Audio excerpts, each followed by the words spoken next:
Should I do the intro or are you gonna do it? This, I'm not. I don't know what to do. Because like I know in their videos are like, hey, I'm so and so, and they are Drifter, and then this is blah blah blah, and he's the blah blah blah, and then they like jump into it. right, the blue, blue, blue. That was perfect. That was our intro. So we're trying this release notes thing where you're going to ask me questions about the games that the builds, the changes in the recent builds, and you're going to record some video behind it, and we're going to throw it up there and edit it, and that'll be cool. Yeah, and you've been really busy with those builds lately too. You've got like 4 releases in like the past month. Yeah, it's been a good month for breaking the game, or at least changing the game. It's going to be a very, very busy summer with PAX coming up, but I guess we can talk about that some other time. Or we'll talk about that when we talk about High Rise, the new map. Yeah, we'll talk about that a little bit later. I think to start things off, I kind of wanted to touch on the new Seduce. Right. Could you just briefly say like kind of what changed and then why it changed? Yeah, so first off, I guess the bare level intro, Seduce Target is a mission in the game, right? Where you have to go up and talk to a person you pick at the party a number of times until a meter fills up, just like seducing someone in real life. So so you Complete with the bar. Yes, exactly. So, bar. That was a little double entendre there. Nice word. So there was, so that worked out. It's a pretty cool mission because it's a very soft. It's like the softest of the soft tell missions. You know, there's 2 kinds of missions, or 3 kinds if depending on how precise you want to get. Seduce was kind of the softest of the soft tells because you really are just trying to pair up 2 people. You're trying to find out who's standing near because you get more seduce juice if you're standing near when you do it. And the bar fills up faster, so you're trying to kind of pair up 2 people, and it's very difficult, but the really elite players are pretty good at it, especially on a small map like Balcony where you can see the whole thing. So that's Seduce, but the problem was, on bigger maps, what was happening is what people called twitch flirts and loop flirts. So what happens on a map like Panopticon, where you can't see the whole map at the same time, you would get in next to your seduction target, flirt, wait for the laser to be on the other side of the map, and then twitch out of the conversation and right back in. And a person who had practiced the micro of twitch flirts could get all the flirts done in the first 10 or 15 seconds of the game, which basically made it a non-mission, a freebie. Then there was another thing called loop flirts, which were related, which was basically this idea of you go out of the conversation and then kind of loop around the conversation and come back in, so you look like you just re-entered the conversation even if they catch you doing it. A twitch flirt's an instant hard tell because the characters would never do that. But if they weren't paying attention, you could loop around the conversation and it would just look like you were going back in if the sniper wasn't paying attention. So loop flirts and twitch flirts, both problems. So I wanted to nerf it. And so what I did was I made a weirdo, nonlinear, distance-based timer. And so what that means is that you can't just twitch out anymore because the timer would have gone down. And in fact, the closer you are to the seduction target, the slower the timer goes. But what it also means, so it totally nerfs that strat, which is good because that was broken. It wasn't in the kind of character of the game that I wanted. That was just too broken, especially on a big map like Panop. Right. However, I tried to make it the new timer pretty nonlinear and wacky, and so what ends up happening at the slowest rate, it takes about 45 seconds for it to tick all the way down. Which means on a map, which means there's a new way of doing Seduce. It used to be you had to leave the conversation or the seduction target had to. But now, if you think that the seduction target's going to be there for 45 seconds, you can just let the slow version of the timer tick all the way down and get another flirt in. So on a map like Balcony, you don't have to move at all. So I really liked that when I came up with the idea of having it tick down even if you're in the same conversation. Because I'm nerfing this thing. I'm making it so it takes a lot longer to actually do flirts, but it now means you don't even have to move. So so that's suspicious, staying in the conversation for that long. Now it's another kind of very soft behavioral tell. But it opens up the mission a lot, and I think it turns out, I mean, there was a little bit in the way that when you nerf anything, there were some people who were complaining about it and whatnot. But at the beginning. But most people, I think, believe that most of the hardcore players now think that it's a really good change. So I'm super happy with how it went. And it took a little bit of tuning and making it so that when the seduction target left and it ticked down faster so that you didn't die, because at first it was very slow. But so I think I told you I don't pause. I think I could just sum this up here in a sentence. Yeah, everything you just said. Do it. Basically, at first people really liked Twitch flirting because they can get their flirts done, and it was kind of like a spy buff, but then it kind of weaned away from that when snipers really started looking for it a little bit more, and on bigger maps it was really hard to catch. So it was kind of like a cheesy way to get your flirts done, and that's just too much. So you decided to do away with it. At first when people came up with it, like, and it took a little practice to get good at. I was like, oh, cool, interesting emergent strat. But yeah, it just turned into cheese. It was just like, for good players, there was just basically no way to catch it. Yeah, too much cheese. It just unbalanced. Yeah, it became a game breaking. Or not, not the whole game, but it broke that mission basically. And so now the new flirt just feels really good. The new seduce, it just feels right overall. Big maps, small maps everywhere. Balcony, it's such a great feeling to stand there. Like, it sounds so weird, but like, you used to have to leave, which would get people shot all the time, right? And now it's like, if you want to take the risk, like if you think that they're going to be there, the target's going to still be there, you can just wait it out. And so it just adds this other level of play that was just totally missing from the old Seduce rules. So I'm super happy. Yeah, and with this mission kind of going back and forth, where people really liked the idea of Twitch flirting because it was really cool, and then they didn't like it, and then kind of made you decide that you want to change it. Like, how do you go about kind of balancing the game? Do you like just look at your metrics and like, okay, I don't think this should be here, so I want to change something? Or do you just kind of go to the forums and read the opinions of the community? Like, what's kind of your formula for that? I mean, I don't run metrics as like a general, like I don't run it like a free-to-play game where like, I get a giant summary email of the metrics every 5 minutes or anything like that. Like, I run metrics occasionally to test theories and things like that, and I gather way more metrics than I ever look at right now. So I do metrics occasionally, like if someone says, I think this map's unbalanced, I'll go like, is this map unbalanced? Or something like that. Mm-hmm. But I mostly look to how it feels when I play and what the top of the leaderboard is saying. So in the case of Twitch flirts, there was a Seduce strategies thread that was pretty pro Twitch flirt for early on, including like one of the top players, Kcmmmmm. He was really liking it, and so I was like, oh well, we'll see how it goes.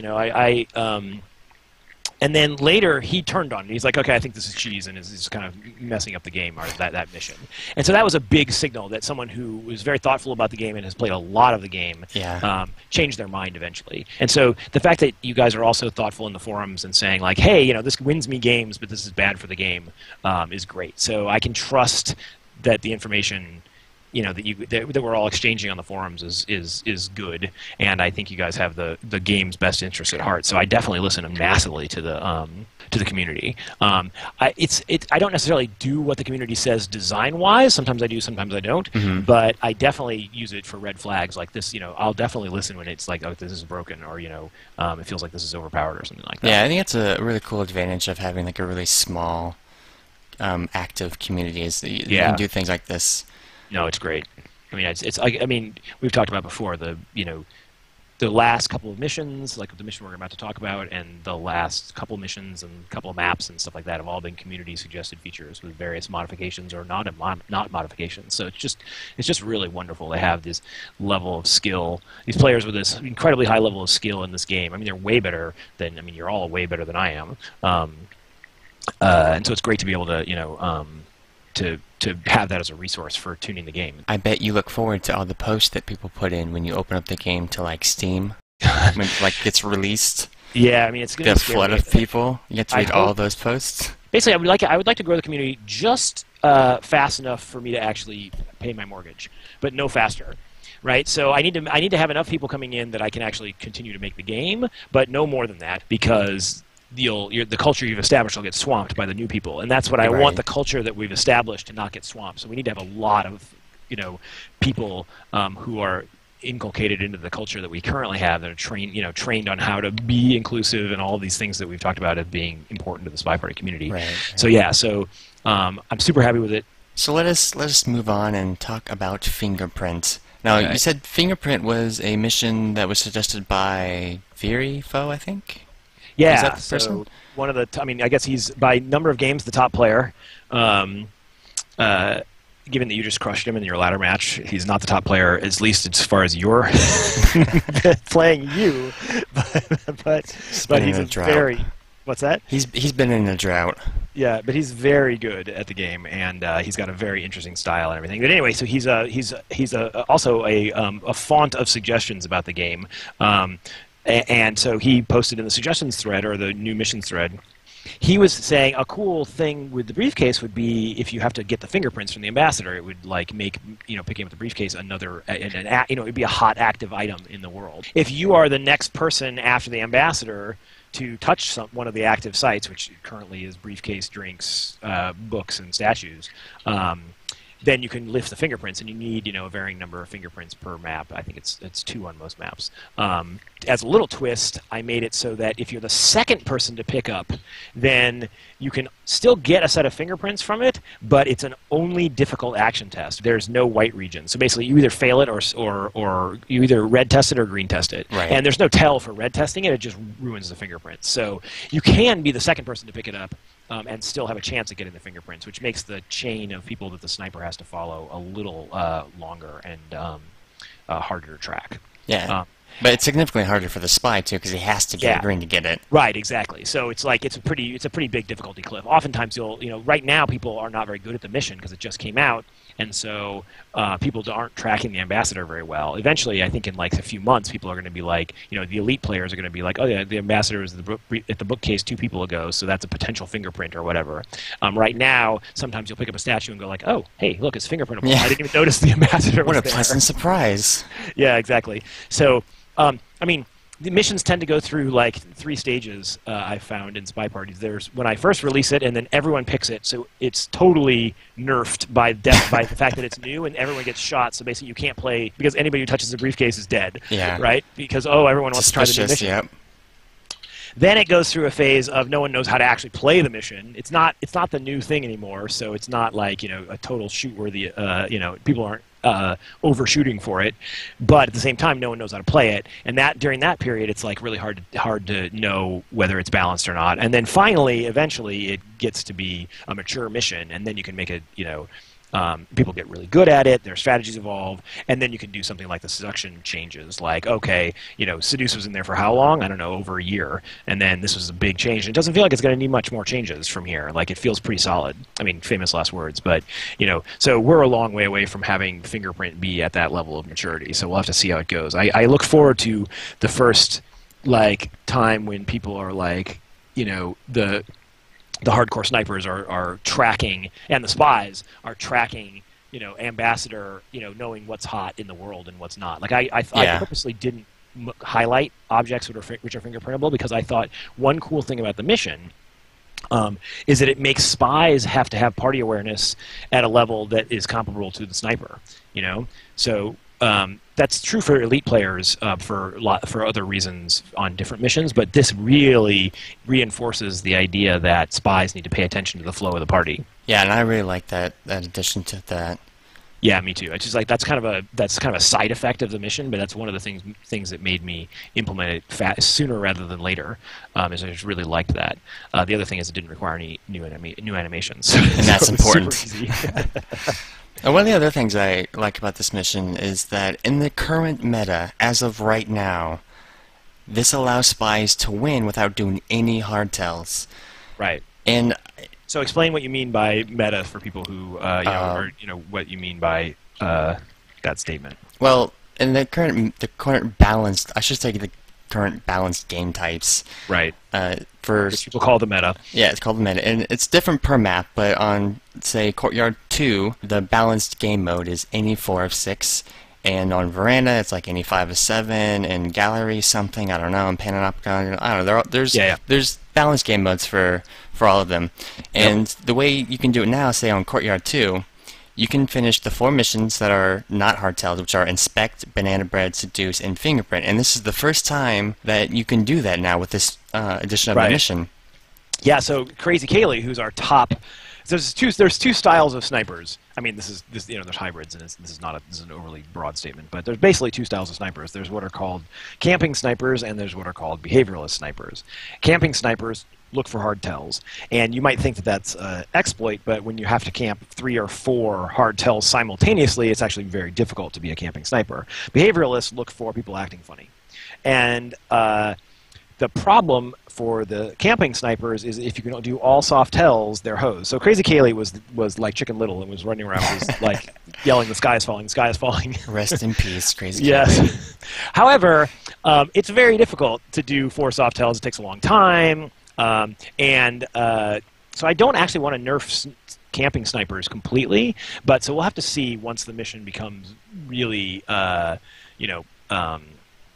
people really figure out how to do fingerprint. Right now, it's really hard to do fingerprint, to get fingerprints done. You can kind of luck into it, but it's not the kind of thing where you can make a plan as easily as, say, swapping the statue or inspecting or whatever. So is one of your ways to kind of bring back in the camping style, or to let it be viable, is to force spies to like pick a hardtail? Like in the future, there's going to be tons of missions, I assume, that more than what we have now. Yes, we have 8 now, and I'm guessing it'll be 12 or 15 when we ship or something like that. Okay, so 12 or 15. Are you going to like force them to do? You have to do like a subset of these and a subset of these, and then you can go, or is it going to be kind of like you're going to sit back and let the community kind of duke it out and see what happens? Yeah, I don't know yet. I mean, that's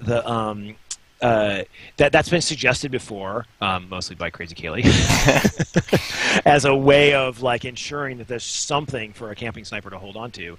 And I need to see first off whether or not it. So first things first, I don't want camping snipers to not be able to be viable elite strategy. So I want to preserve that. Now it might be camping plus because like he already couldn't camp on balcony very much, but he hated balcony. But then he played 1,000 games of balcony on his anniversary stream. So I think he doesn't dislike balcony quite as much now. Yeah. But I think it needs to be seen. Like So to be clear about what you're saying, during game setup, I could easily require. I could categorize the missions on soft and hard tells. And then I could say you have to pick some hardtail missions.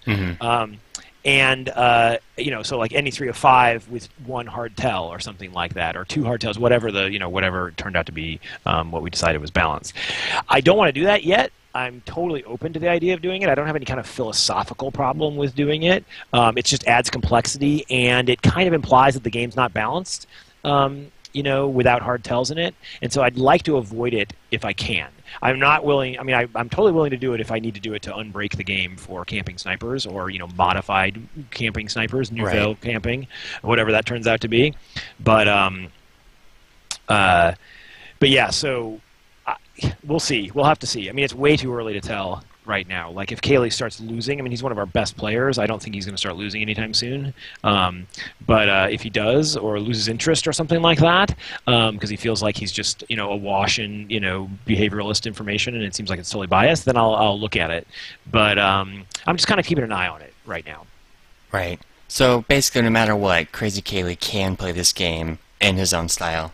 I would like, I mean, I don't know if it will be his current camping style, but I would like there to be multiple successful elite sniper strategies. I don't want you to just have to become Virifaux, right, where you're shooting people for like talking third in a conversation or something crazy like that, right? I love that. I love that the game currently supports Virifaux and Crazy Kaylee with their like complete watching Kaylee. Kaylee does the cast on the ladder games every week. And watching Kaylee, I mean, Tobo's a bit of a camper as well. Toboshi is the other guy who casts, and he's a bit of a hardtail camper type. He's more sympathetic with that. But Kaylee's the king of hardtail camping, and watching him cast games with behavioralist spies, with behavioralist snipers, is hilarious. He has no idea why they're hiring people. He has no idea why he get that shot. He's like, you can't shoot for that. You'll shoot civilians. Yeah. But yet these are very good players, and so it's just funny to see the gap. And I mean, he's just as good, if not better, than some of these players. But it's like speaking a different language, and I love that. That's a huge credit to the game and the community that it works. So I don't want to screw that up. Everyone should not have to be a behavioralist for sure. Excellent. I'm sure, Crazy Kaylee, I'm looking at you right now. Yes. You don't have to worry. Well, you might have to change your shit up a bit, but yeah, you don't have to worry that you will have to become Virifaux. Excellent. So I guess that's up for that one. You want to go ahead and jump on to High Rise, and let's talk about High Rise. Sure. High Rise is unique in the sense that this is the first map that you streamed making. How was that experience for you? Well, so I decided I would stream making it just because I had seen, I follow a couple other developers who stream development, mostly Brendan Chung from Blendo, who's the guy who did 30 Flights of Loving and Gravity Bone and stuff, and he's working on Quadrilateral Cowboy. And I watch him stream occasionally. And I just thought it was neat to for people. People are constantly asking how are maps made, what's the code like, what's all this stuff. And so I was like, well, I can't stream programming because I have to, my ADD is so bad that I can't when I'm programming I have to be 100% focused on it. But anyway, so I can't program and do this. But I realized I could probably model in Maya and do it, and it might be fun, and people like to see how it goes. I mean, I'm the worst modeler in the history of the universe. So it was basically like, all right, don't do what I'm about to do, and I would just most of the stream was me grumbling about how terrible of a Maya modeler I am, but it was great. It was totally fun. People had good ideas. During the stream, they seemed to like watching it come together, and then boom, it was out, and you could play it, and it was exactly what they saw. I made a couple changes that I didn't stream, just because it was wrong time of day, or I was at a cafe or something like that. Yeah. But for the most part, I streamed the whole thing. And then I was the idea behind High Rise, incidentally, is that it's going to be the first new art map that started out as an old art map to get balanced, and then is going to be converted and hit with the Pretty Stick, where the Pretty Stick's name is John Simoneau, our artist. So I was like, oh, well, we'll have a whole, from a blank grid in Maya up to the new art perfection, amazingness, all the way through, and all the steps in between. And I'll stream some of that. I asked John if he would stream his conversion of it, and he said no way. What? What? He's just not. He doesn't even have to do it. He just streams his screen. That's it. He doesn't have to talk and like a chat. No, oh man. I'll keep working on him, but yeah. Would he change his mind if I send him an email? What's that? Would he change his mind if I send him an email? I don't think Give so. him a little speech. Talk to him at PAX maybe. I don't, but it'll be done by then. So I don't know. He's just not. He's not. Yeah, I'm sorry. I was kind of like okay, but maybe I'll load up what he's doing every day and stream like an update. Because we have a source code repository or asset repository where we check in things.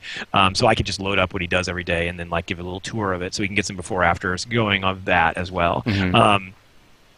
But no, it'd be great if you wanted to stream, but so far no dice. But yeah, so no, it was super cool. It was really neat. I mean, people would log in and to Twitch chat on the Spyparty Twitch channel and comment and I could ignore the chat if I needed to, and if I took a break, I could look at the chat and answer questions and stuff. And it worked pretty well. I think I'll do it again. I wish I could do it for programming. That would be fun, but I can't. So. But for small tuning things and any kind of modeling, I can definitely do it. Yeah, it sounds like a really positive experience for both you and for the people you tuned in to watch, because I do know that people liked watching that. Yeah, totally. They have told me about it and how cool it was. Yeah, and it built anticipation for the map, too, which is kind of fun. It was people were like, when's it coming out? When's it coming out? Yeah, yeah. Yeah. So, no, it was cool. I will probably, this is probably going to be our process for maps in the future, which is just I'll do a crappy mock-up and ship it in the beta so that we can tune it up, and then John will once we've got all the the pieces in place where they're supposed to go, he'll make it pretty, and so I can easily basically that means I'll end up doing most of the maps, the starter ugly versions of the maps myself, and so I can totally see streaming those. How long is it going to take to tune this thing? Because PAX is coming up pretty quick. Yeah, tell me about it. The idea is that this will be the first new art map with all new art characters. So we'll have the 10 characters, which we're desperately trying to get into the game right now, and High Rise with new art, and it will replace Beginner versus Beginner Ballroom as the main map that people play. And so right now, I'm gonna do some changes probably tomorrow. Some small changes. It's a little bit. The sniper can stand in one place a little too much, and it's quite hard. The current meta seems to be A35 and E305, but it's really hard to survive as a spy on this thing. So I need to buff it a little bit for spies, make it a little harder to see some of the statues and things like that. But those will be relatively minor changes, and then we'll see. I needed to figure out some way of testing with newbies. I realized this.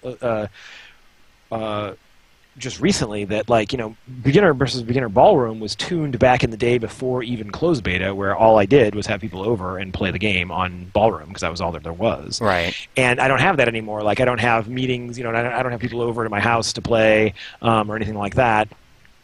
It's all just online, and so it's hard for me to see how newbies play it. But I need to do that before PAX so I can balance it. I'm assuming it'll be known for the original 4 missions on.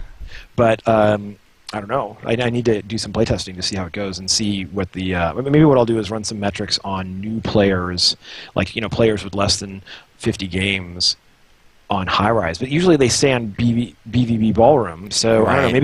Maybe I have to replace BVB ballroom. And just make people play it, like build. it'd be the first one there instead of KC, BVB. yeah, I'm not sure. What I should probably do is just try and have some people over, some newbies, like in the Bay Area, like send out a tweet or something like that. I think that'd be like the truest way to do it. Yeah, because just watching that stuff, it's so much tighter to watch the iteration. Streaming's nice. Like if I could get some newbies streaming, and then streaming both sides, playing BVB high rise, that might be interesting. But it's a lot. It's just so much easier to have people over and buy some beer and like have 4 hours of playtesting than it is to watch it on stream. It's too bad. I wonder if there's some like local.